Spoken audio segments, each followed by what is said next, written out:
All right. Good morning, everyone. Welcome to the Monroe County Affordable Housing Advisory Commission meeting for April 22nd, 2022. I'd like to call this meeting to order and we will take roll. Lisa Abbott. Here. Doris Sims. Here. Chris Cockrum. Here. Dominic Thompson. Here. Byron Turner. Here. Jana Perot is not online, I don't believe. And Mary Morgan, I'm chairing the meeting. All right, we are going to postpone the adoption of the 2022 minutes until our next month meeting. So we'll skip over that. Our next agenda item is the Monroe County Plan Commission Liaison Report. That's Chris Cockrum. Chris, do you have anything for us? Yeah, this is just Commissioner's report, or is this the This is if there's anything that we should be aware of from the Plan Commission. No, I do have a couple questions. I did go through them. It seems like Jackie, correct me if I'm wrong, but it seems like you guys going through your agenda, it looks like you just have some minor things that you're going through, nothing major on the report. And I did go back to the Plat Committee just to see anything up and coming, and I didn't see anything that was up and coming on the agenda that might be pertinent to this committee. Would you agree? You mean in terms of major subdivisions? Exactly, yes. Yeah, we haven't had any filed as of late. That's correct. Okay, and a question that I have too, real quick for you, just to understand the, how your process works in the county. You're probably going to talk more about this, but you guys have your plat review committee, then you have your plat committee, and then you have the planning commission. Is that typically how the process works? And you might talk about this later when we talk with you. So. Yeah, so if someone files a major subdivision, it does get reviewed by the Plan Commission as a final vote, but it would go to the Plat Committee and then to the Plan Commission, just those two boards. And the Plat Committee can decide on some subdivisions if they're 4 lots or less and they're by right, they can get a decision by the Plat Committee as opposed to going to the Plan Commission. But all major subdivisions have to go to both the Plat Committee and the Plan Commission. And can you define the plat review committee? What does that do? What's the purpose of that? So I think you're maybe mixing up 2 board names. There's Plat Committee and then there's Plan Review Committee. Plan Review Committee would look at things like ordinance change or rezone requests, mainly to check about the comprehensive plan compatibility. Perfect. Okay, great. Thank you very much. But that's all I have to report right now. All right, thanks, Chris. And then this is a great segue. Today's guest presentation is from Jackie Nestor-Jelen, and I will be very excited to announce that she has been promoted to Director of the Monroe County Planning Department. So congratulations, Jackie. That's exciting news. That's that's terrific. We're so excited for that. This morning, Jackie's going to give an update on the county development ordinance and where they stand in the process. And just for information, more information about that is at monroecdo.com. Jackie? Thanks, Mary, and thanks, everyone. So we have been presenting about where we are at the CDO to the Plan Commission. So I'm going to give you an abbreviated version of what we've been discussing in public already this year, and just sort of describe where we're at in the process and how you can provide feedback at this point. And for those listening online as well, just a way to engage and understand what is being drafted and how you can engage. So right now we are in module 2 of 3. We've broken the ordinance up into 3 modules, mainly because it's such a large document. We've tried to bring it out in chunks so that the public can engage in portions that they find are most interesting or most relevant to them.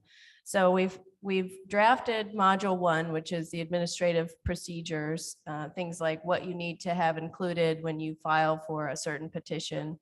And that we have had a vote from the Plan Commission to proceed to module 2, but it hasn't been a vote to approve module 1 by any point. So it can still be reviewed and modified. At the very end of all of the modules being drafted, it will come back as a full document, and that's when we'll make final revisions and actually go through the adoption process and have people get mail notice and actually go through the hearings. But right now, we're going through the drafting process and taking informal comments and trying to engage the public. So right now, under Module 2, the main thing that we're looking at are the different zoning districts and the uses and how they relate to one another.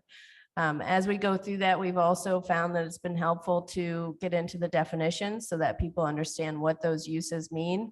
So you'll see blue highlight in Module 3, just the definitions. So we're working on districts, uses, and definitions. And then we're going to come back to or start working on some of those conditions or conditional use conditions for some of the uses in the table, which I'll go through in just a second to describe the difference.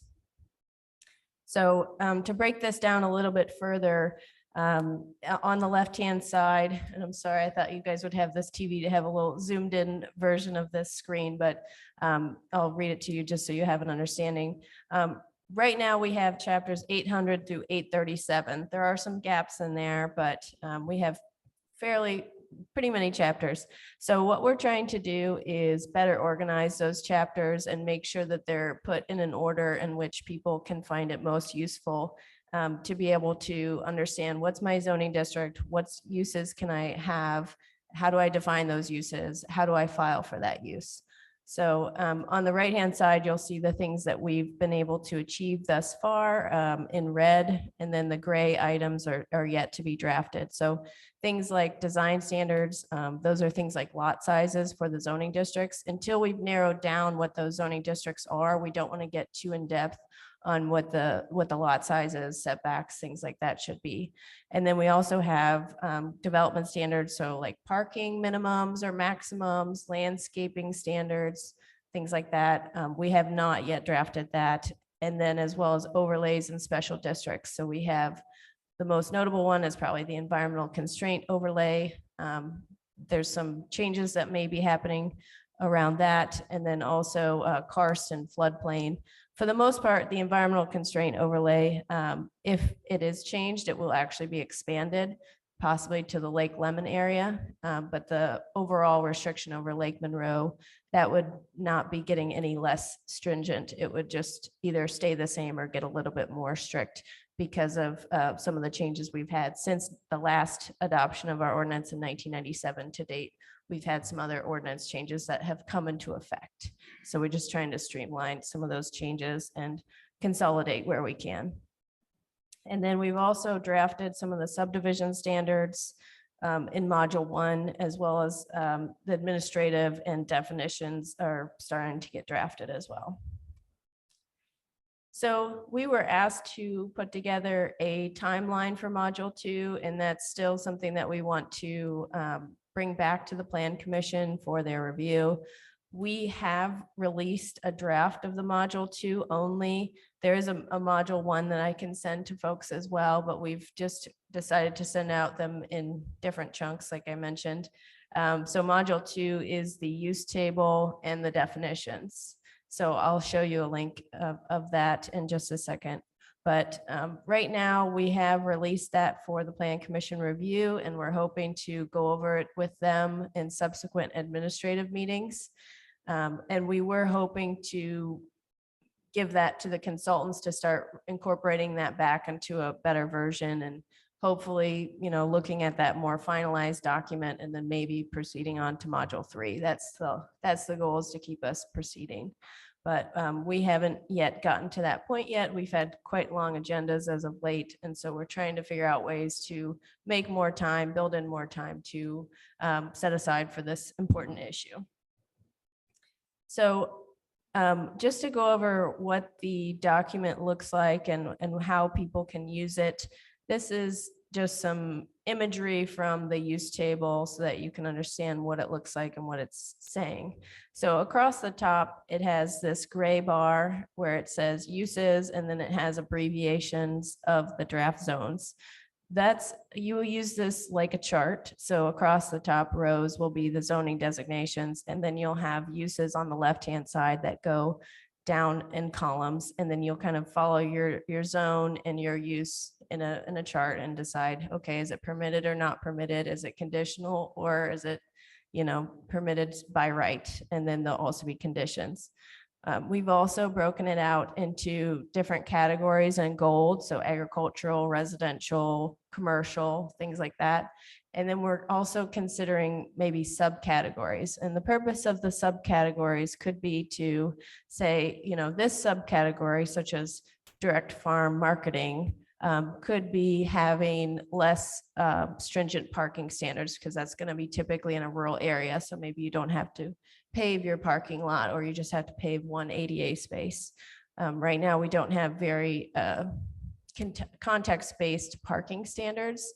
It's just based on size and urbanizing area. So if we had subcategories, that could be a situation where we could have more contextualized design standards or development standards. And then below, I have a box where we're going to have the different types of permitted with standards, conditional or not permitted. So permitted by right means that it's staff level review, and there are no boards that you will have to attend in order to get the use. Permitted with standards means that there are some standards that you have to meet in order to get the permitted use, and it can still be staff level review. A conditional use is one review by the Board of Zoning Appeals, and that would mean that you have to meet all of the conditions and notify neighbors and attend a Board of Zoning Appeals meeting. And if you meet all the conditions, you should be granted the use. And then lastly is not permitted, which means either the use, you can stop there and say, okay, the use is not permitted at this property, or you can seek a rezone. So we have been working to organize the use table quite a bit. Right now, we have 374 individual uses, and we are hoping to bring that down to closer to 169 uses is what we have drafted right now, give or take a few. And that's about a 58% reduction in the number of individualized uses. So across the table, there are several ways of breaking that down, and I won't go too far into this, but basically just know that there's a lot of combinations within the chart of permitted, conditional, permitted with standards, permitted or conditional. And we think that might be kind of helpful to determine scales of uses in different districts or applying different standards to different zones, so that maybe you could have, right now we've tried it with a text amendment. It's been working pretty well. Let's say a general contractor in a business or commercial zone, and then a general contractor in a more rural zone. You can have certain conditions or limitations in the rural zones that make it more appropriate there, and then have less limitations in the industrial or commercial zones, so that people can have a little bit more leeway there because they're in a zone where it's, they have the infrastructure. It's a little bit more appropriate to be more expansive.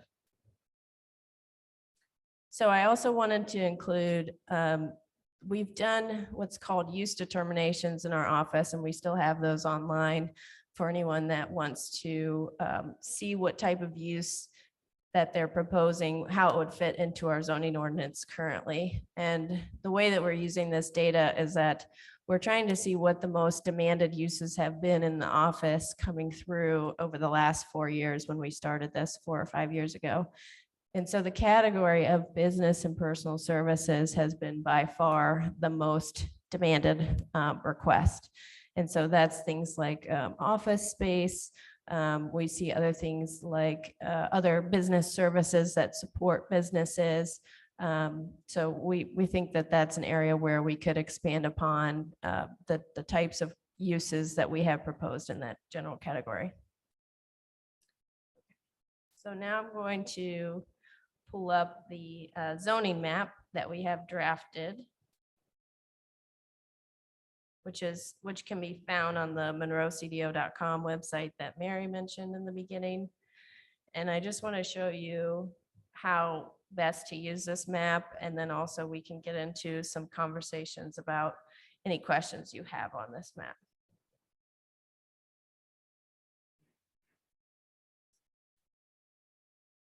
So this is ArcGIS Online. So this is a free website for anyone to use. And I can post the link to Mary, and she can put it in the minutes. And also I can post it in the chat for anybody listening. But the way that you go ahead and use this map is that there are layers on the left-hand side over on the blue column on the left. And if you toggle that over, you can turn on and off certain layers. So right now it has the proposed zoning on it as well as the parcel layer, which is why it's taking so long to draw. So I'll just give it a second to load, but there's also within the layers, we've put together a way for people to give direct feedback on a more granular level. So you can actually click on an individual parcel and vote on how satisfied you are on the proposed zoning district. And then you can show that it will show up on the map if you toggle that on. So red means that you're dissatisfied. Blue means you're satisfied. And then yellow is sort of neutral. So you kind of see there's some dots over on the west side. And you can click on those and it'll show up what the review was. So, oh, sorry. Yeah, it says feedback survey on it. So there's also the overlay districts are on here as well. So Lake Lemon, the environmental constraints overlay. Turn off the.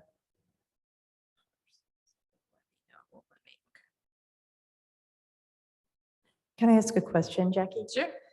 Yeah. So this is anyone can go to this map and vote or indicate for any parcel Mhm. what their opinion is about how it's currently proposed zoning or how it's currently zoned. You can do it both ways, but we're mostly trying to focus in on what the proposed zoning district is. We've taken into account when we are able to review this as a full, public engagement tool, we can see what their current zoning is, what their proposed zoning is, and then their comments. So we're hopeful that people will focus in on the proposed zoning district, whether they like it, dislike it. And if they want to relate back to their current zoning as a way of saying, I don't like this because my current zoning is more appropriate, then we can take that as feedback. But yeah, focus in on the proposed zoning if in case it is going to change. So a large area of the county is rural. Excuse me, I have a question. Sure. Would it be possible to minimize the Zoom link if Commissioner Givens doesn't mind? Just so we can see the whole map temporarily and then put it back up? Yeah, sure. Thank you. I don't know if tech services, can you move that screen out of the way? I'm not sure if you have control over that.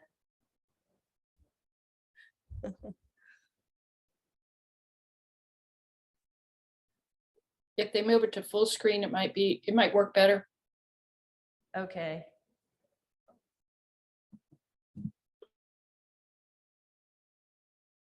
All right, I'll try and work around it.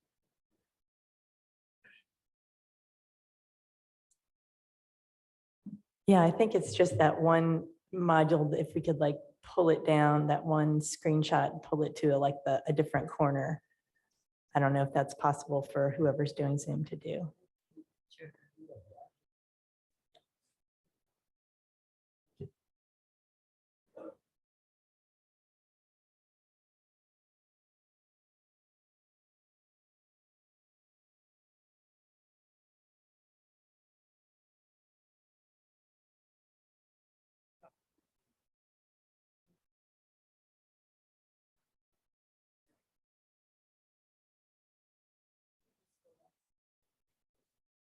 Okay.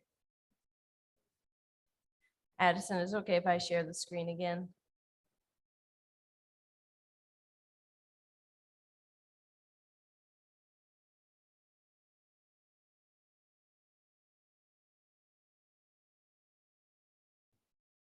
Sorry, Addison, I don't think I can share if you're sharing the screen.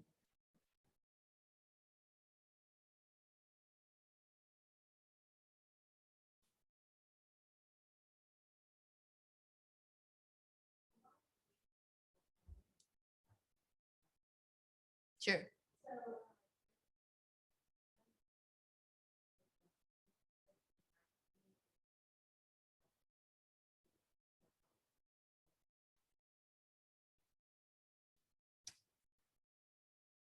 Yeah, so the question was, are we working with anyone in Brown County regarding the Lake Lemon area? So we have worked with the Lake Lemon Conservancy District, and we work with Adam.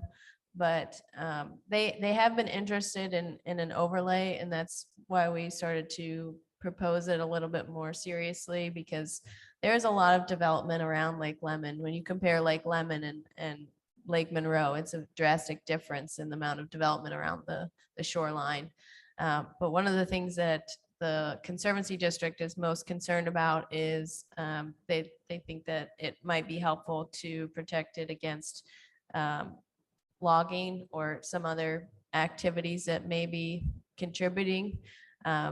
We definitely think that the development around the shoreline is more contributing to some of the siltation into the lake, which is pretty costly to remediate every so often.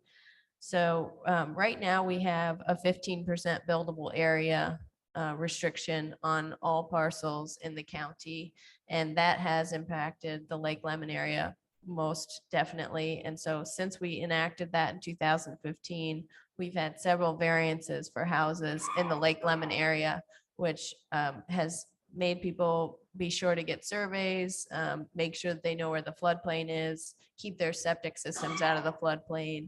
And also, it can sort of minimize footprints or minimize sort of sprawling footprints and build more vertically. So we think that that's been a useful tool to start discussions with them regarding it. And the Lake Lemon overlay would be similar to that 15% protection countywide, but maybe expand that to certain driveways or utilities, which can be pretty expansive out there if they're private.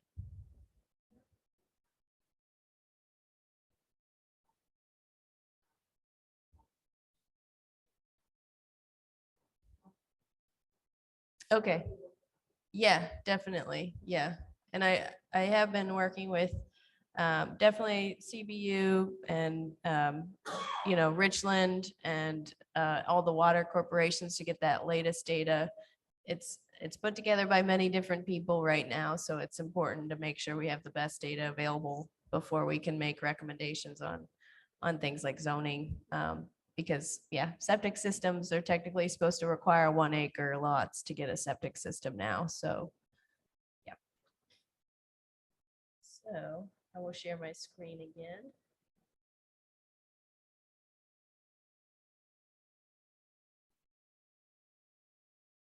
So in the red area up here on the screen, you'll see this is the Lake Lemon protection. And this is just outlining the watershed drainage area. And that would be the 15%. So it would be similar to the environmental constraints area overlay 2, which is the red down here. So that's what we're considering. The most restrictive is the 12% area 1, which is in blue around Lake Monroe and Griffey. So those are a little bit more strict than I think we'll need to go for the Lake Lemon area, but we're still open to those discussions and thinking how best to protect those watersheds. So going back to the PowerPoint for a second, what we'll have to do next is, we're trying to pull together the use table and the zoning map. And so if you are able to access, I'll pull up the latest draft of module 2, and we'll take a look at maybe the residential category would be most interesting to this group, and we can have a discussion.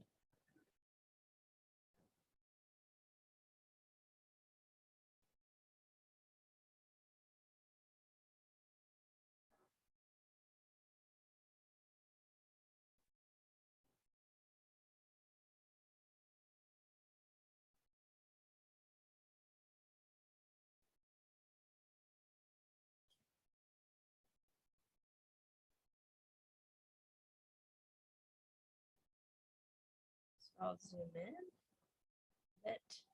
So on the left-hand side, as I mentioned, are the uses, and then along the top is a row of the zoning districts that we have identified thus far. So we have over 41 zoning districts currently, and we're trying to consolidate that a bit. So we're looking more closely to having maybe like between 10 and 15 zoning districts by the end. The reason that we have so many zoning districts is because there was the areas intended formerly for annexation around the city of Bloomington. And so we had adopted those in 1997, their zoning designations at that time. And then when that interlocal was not extended in around 2011, we now have two separate chapters that we administer for those different areas of the county. So we have quite a few zoning districts, but many of them are similar. So we have, for instance, we have a light industrial and a limited industrial zoning district. They're slightly different, but they're two different zoning designations. So those two districts can just become light or limited industrial in this new ordinance. So I'll pull up the residential uses, and I also have saved the document that the Affordable Housing Commission has put together in the past of recommendations, and we can pull that up as well if you'd like to talk about any of these. So accessory apartments, accessory dwelling units, and then we have accessory livestock. We have boarding houses that we want to keep in for discussion, but possibly removing those. We want to put in something in regards to putting in ponds or lakes, continuing care, retirement communities, senior housing, group care homes, guest homes. Just let me know if you want me to stop at any point. I'm just reading these since it's sort of hard to see on the screen. Excuse me, Jackie? Yeah. Could you restate, you mentioned boarding houses. What did you say about that again? So we have it in there as a way of keeping it for discussion, but we're not sure if it's been a utilized use in the past that is worth keeping an individual use description for it. And I guess my question is, we're seeing a demand for group homes. Group homes, Would yeah. that be classified under boarding houses, or would it have its separate definition? It'd be under the group care home, probably, yeah, yeah.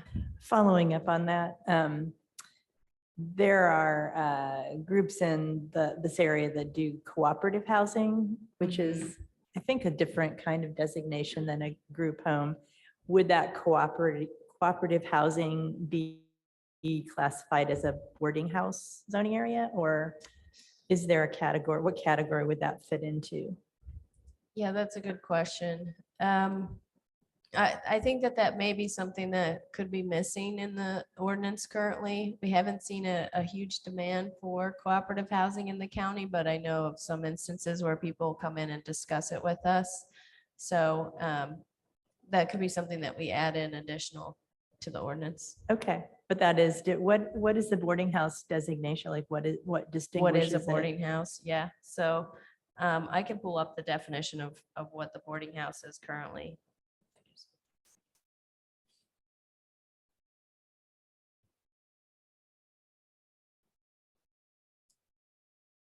That's okay. I don't mean to derail your. That's Go okay. ahead. That's a good question.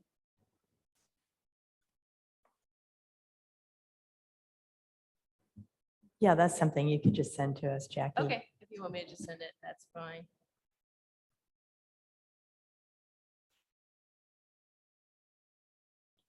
Okay. And then we have Can accessory. I ask Oh, sure. also, is there a situation for tiny homes? You know, we've been looking at that as a way to look at affordable housing. So would that take special zoning, or what would that fall under? Yeah, so that's a good question, Penny. So we have a single family housing use, and it does not define a certain minimum footprint. The concern for tiny homes, I think, comes from a lot of subdivisions have covenants and restrictions regarding a first floor minimum size. And we do try to review those, and where we can, we try to discourage additional restrictions on size. But outside of subdivisions that have appropriate CCRs or covenants and restrictions, we don't really regulate first floor size area. The concern with the tiny homes has been that sometimes they're not placed on a permanent foundation, and so they're not able to meet the minimum building code. But if someone wants to stick build, a house less than 500 square feet, we wouldn't have any zoning against that right now, and we don't intend on it in the future. But oftentimes the discussion is that there would be a cluster of them. On one property. Well, that's sort of what is happening in other locations, yeah. Okay, yeah, so if you have multiple dwellings on one lot, that would be something that, as you're describing it, maybe would best meet the manufactured home park condition or use. And so if there's something that we need to add in additional to that type of, to the use you're describing, we could. But typically, when you have a multiple single-family residences on one lot with common ownership and, common areas, we see that as typically being built as a manufactured home park or apartments. But in the way you're describing it as detached, single-family homes, that's probably, we would categorize that as a manufactured home park. Thank you. No, you have to turn. No, the it mic has on. turned green. Sorry. So then if that's the question, if I want to, Commissioner Giddens' question, can you send us the definition also for, you have up there a guest house, you have up there accessory house occupation, then what are those if they're not ADUs? Yeah, so a guest home is typically when someone has a primary residence on the lot and they want to build a guest home, it's not for permanent guests, and it's not for guests that want to stay there that pay money to stay there. So it's not supposed to be a money generating home. It's just supposed to be a guest home where occasional guests come and go and will sleep and reside there for a time, but not full time and not for pay. And accessory home occupation, we just put the word accessory in front of it so that people understand that if you have a home occupation, it still needs to be accessory to the primary residential use. We've had some home occupations that can maybe change the character of an area, or over time they outgrow the residential nature. And so then they need to move to another location at that point outside of a neighborhood to expand the business. So like if I had I'm running a baking company out of my home, it would be classified as an accessory home occupation. Yeah, potentially, yeah. Answer the question. Okay, so my question is, going back to Commissioner Gittens' question, if you had a property that wanted to be developed as tiny houses and they were stick built on permanent foundations, would you allow the subdivision of that property for, small lots for those small houses in order for I people to see. own their own piece of it? Or does it have to be like in a manufactured housing situation where the land might have mutual ownership? Yeah, so if there was a developer that wanted to put in tiny homes and put them on their own separate lots, you would want to find a zoning designation either in the zoning ordinance that best fits, or you could look into having a PUD, a planned unit development, to identify a zoning district, or, create a new zoning district with design standards that are small enough to accommodate the situation you're discussing. So, yeah, I'm not sure if there's a zoning district that we will be proposing that will be small enough to maybe accommodate a large scale tiny home development. So that could be something that we discuss and consider if we need a separate zoning district for that. Yeah. So we also have recovery residence is being proposed as a new use. Manufactured home park, that's existing. It has a separate chapter that designates that it has to be a planned unit development with certain design standards separated from a lot of the regular development standards. It's identified a little bit differently than the rest of the use table.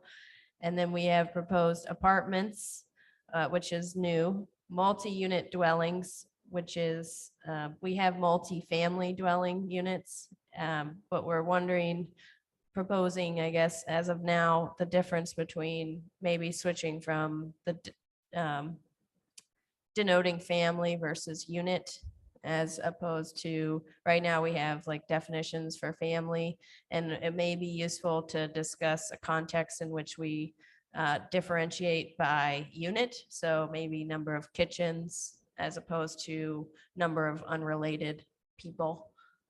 So, and then residential storage structures, that's a use that we have currently. Home-based business, home occupation, emergency housing is new, and then 2-unit dwelling is existing. So of this list, just quickly, some of the new ones that I can tell right away without looking at other notes. Emergency housing is new. Multi-unit dwelling is fairly new. Apartments is new. Recovery residence would be new. Continuing care retirement community would be new. Artificial pond or lake would be new. And the rest is existing. Is emergency dwelling a shelter designation, like emergency? Yeah, emergency housing would be shelter designations. Yeah. And do you have any zoning designations that affect short-term rentals, like Airbnbs? Mhm. Yeah, so that would be under the, we Use. have it under business right now. Okay, Yeah, so we have tourist home restrictions, and we're looking at, we just had a SPIA fellow finish a report on short-term rentals, and they identified, compared ordinances from Brown County as well as the city of Bloomington. The city of Bloomington does not have restrictions on short-term rentals, and because of the state statute that went into effect, I believe in 2018, since they didn't have restrictions before that 2018 state statute, they're not allowed to put in new restrictions. But we had the restrictions in place before then. I think it's been long-standing. I'm not sure the date that we had it, but anyways, the SPIA fellow has proposed maybe adding an additional use, which would be owner occupied unit for rent. So if you want to share one room out of your home, as opposed to sharing your whole house and vacating the residence for the weekend, as two different uses. Because if the owner is residing on the property while someone is renting out a space within their home, we find that there's a little bit less impact to neighbors and other impacts that we think could be more appropriate for more zones. so that kind of zoning would also affect if you wanted to do that sort of a shared housing situation. So you're the owner and you have an extra bedroom and you want to lease it out to somebody, and maybe a longer term, not like an Airbnb, but like a year lease. Would that same zoning apply or same So designation? if it's going to be longer than 30 days, it would be a little bit different. So we do have the accessory apartment use, which is Okay. when you have an accessory apartment within your residence, Okay, and that can be rented. Yeah. Yeah, a lot of different designations for that. Yeah.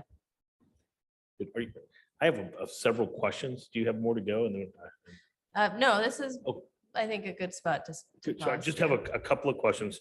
And again, thank you for all this. This is really great stuff. But as you guys are driving this, and obviously you lean on the consultants, you have the planning commission recommendations, you have planning commissioners, the public, but we also have the Monroe County Comprehensive Plan. How much does that drive your conversation? I know it was done in 2008 or 2012 or 2013.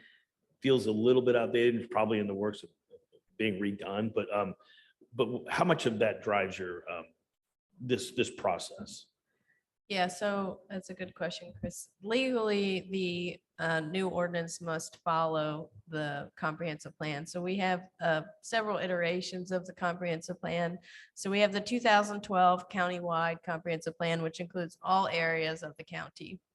Then we had in 2015, the first iteration of the urbanizing area plan, which didn't include the whole county, just the urbanizing area boundary, which is areas intended for annexation. And that was iterated 2 times. So then the latest plan of the urbanizing area, I believe, was 2017. So actually for those urbanizing areas, we would go with that 2017 plan. And then for the outer areas, the more rural areas, we would go with that 2012 plan. So, and then we have alternative transportation plans. We have the I-69 corridor study. So we're trying to pull in where we can in the different areas that we're focusing on the comprehensive plans for those areas. And then if there is differences in what's being proposed today, after we see I-69 going in, if there's a vision change, we will have to make notes on the side saying what those differences are. And you can actually do a comprehensive plan amendment at the same time as you do the CDO. Perfect. Okay. Another question I have is you mentioned plan unit developments or PUDs. Do you know how many do we have in the county? And then what is the opinion of planning staff and the planning commissioners on PUDs moving forward? Is it, I know in the city, we consolidated them. We kept the ones that we wanted, but we tried to get away from PUDs. Is there a thought process with that? Or are you guys completely open to PUDs? We have 102 PUDs, 102. many of which are in the urbanizing area. And we have been taking a tally of all the PUDs in the county and seeing which ones are actually built out and which ones are not. A vast majority are actually built out or have plans to build out. The process for actually expiring a PUD is, you have to actually notify the person and go through the process. We did attempt to do that to one that had not been built out, and it was helpful because it re-engaged that petition since it was an older PUD, and they ended up keeping the PUD, being able to amend it to something that they wanted, and now they're going to proceed. So it seems like when you go to expire something, then people are like, all of a sudden they're ready to develop it, which ultimately, we just don't want the PUD to be a hindrance in administration for those people to be able to, move forward. And also, if it's been so much time since that PUD was adopted, it creates some complexities, because in that time period, since it was adopted to now, we have considerations for ordinance amendments that have been made, state statute amendments that have been made. And so it can sometimes cause conflicting information amongst their ordinance and what is currently allowed. And so we like to keep people in with what the zoning ordinance allows by right or within our code, because it can morph and change, and we can give them the most updated information as they come in, and there is no expiration, there is no separate rules regarding a PUD. A PUD should really be for something that cannot be achieved otherwise in the ordinance. And there's been many PUDs that have been created for just residential uses only. And so we could see those being transitioned to just regular rural zones or residential zones without much issue.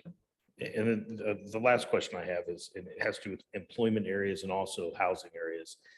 As you looked at the map, and I haven't studied it, and I look forward to doing that when we get the link. But when just your opinion on employment areas and growth and opportunities for housing areas in the county, I mean, how do you feel? Do you feel that there's opportunities in the county to add affordable housing in the county? So are you asking maybe in the draft zoning map, how many of the areas zoned residential or employment are vacant? Yeah, I guess so. Yeah, I just with Okay. opportunities. Yeah. And then I guess the culture on the planning commission, obviously we had a wonderful announcement of new jobs coming to town, which is going to put even more demand on housing. And obviously we need to find ways to accommodate that. So as you guys think this through and you map, I guess, and I know we have topography issues, we have karst issues we have to work around. But are there opportunities from you looking at that map that you see that there are areas to grow with housing in our county? I think that there are some areas that are zoned for residential that have not been fully developed or considered. The North Park area is obviously something that we've been looking at. I think the Redevelopment Commission has looked heavily into that area. But areas where there is sewer and fire protection, adequate roadways, those are things that we have to consider and keep considering as if it expands, or if it, if there are changes to not allow sewer expansion we have to adapt and understand what that means and where growth is best fitting or not fitting in the county. Absolutely. Okay, cool. Great. That's all I have. Thanks. Yeah. Do any other commissioners have questions for Jackie?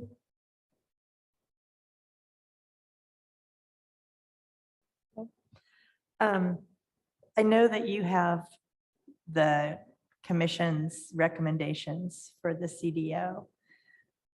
Is that, I guess my question is, what is the best time for us to engage in advocating for those positions or giving feedback to the Plan Commission?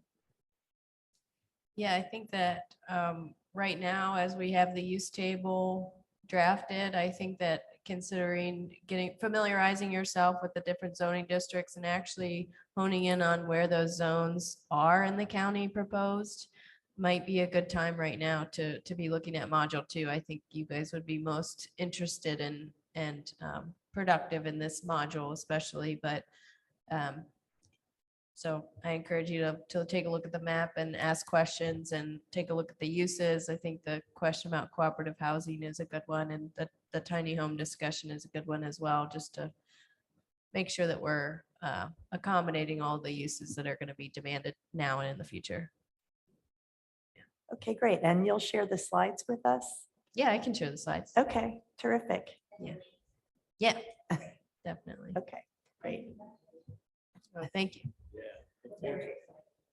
Yeah. Yeah, Yeah. I'm excited too. I do have one last question. Sure. So again, congratulations. I think it's great. How many planning staff members do you have right now? So we typically have 4 planners and then an assistant director and a director. Right now, we're short-staffed 2, so we need to hire in an assistant director. And then we'll be back to closer fully staffed. But we have a zoning inspector, an office manager as well. And the zoning inspector reviews permits, building permits, and then also helps with enforcement. So You're really just missing 2 planning staff members? is let that me correct? count again. I think, no, actually, we're missing 1. I'm sorry. We hired someone very recently. So yeah, we're missing 1 person. Okay. Yeah, okay, yeah. Thank you. Well, I know in this market, the It's demand's still early. high. What'd So you say? the demand is high, your workload is high. Yeah, So yeah, yeah. We've seen a very large increase in the number of permits in the last 2 years, as everyone can imagine. We have a new permitting software that we launched in 2021. And so we're able to sort of see how things are changing over time really quickly and visually. So that's been helpful to know how many new single-family residences are Good. going to be built and things like that. Yeah. Okay, very cool. Thank you so much again. We really appreciate the presentation Yes, and congrats. yes, thank you. All right, we're coming close to our 9 o'clock end time. The next item on the agenda is the Commission's first quarter 2022 report, which you received and was posted online. Just wanted to make sure anybody had an opportunity to ask questions or make additions. No? No? All right. We'll move on to commissioners' comments. Any information that you'd like to share relevant to our work today? Nope. The one thing I'd just like to point out, I think this happens before our next meeting is on Sunday, May 15th at 1 o'clock at Switchyard Pavilion, the IU Center for Rural Engagement and CJAM, which is an acronym for something and mediation. Thank you. Thank you. Are holding a housing forum. So if anyone would like to weigh in on current conditions or hopes for the future, that's happening on May 15th at 1 o'clock. And now we move to public comment. Is there anybody here in chambers? I don't see anyone. Is there anybody online who would like to make public comment? If you could raise your hand on the chat feature. I don't know that there's anybody other than staff online. All right. And we are adjourned. Thanks, everybody.